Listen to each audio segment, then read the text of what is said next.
Apa itu asma? Asma adalah keadaan di mana rasa ketat pada bahagian dada dan kesukaran untuk bernafas.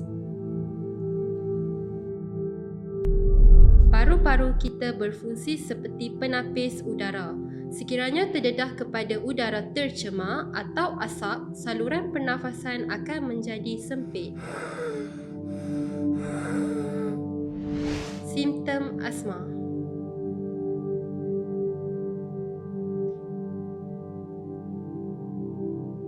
Pertama, kerak batuk.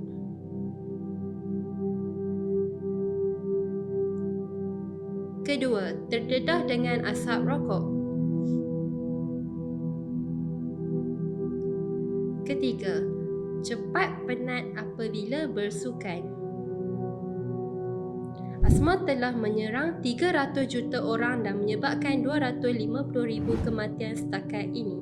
Sebagai rawatan, ramai orang mengambil langkah segera dengan menggunakan inhaler dan terdapat juga yang mengamalkan suplemen. Bercakap mengenai pengambilan suplemen, terdapat satu bahan yang dipercayai dapat mencegah masalah berkaitan saluran pernafasan, cendawan susu harimau. Cendawan ini telah digunakan dalam sejarah perubatan selama lebih 400 tahun. Ia adalah khazanah negara. Memperkenalkan 𝐷𝐷, Tiger Milk King.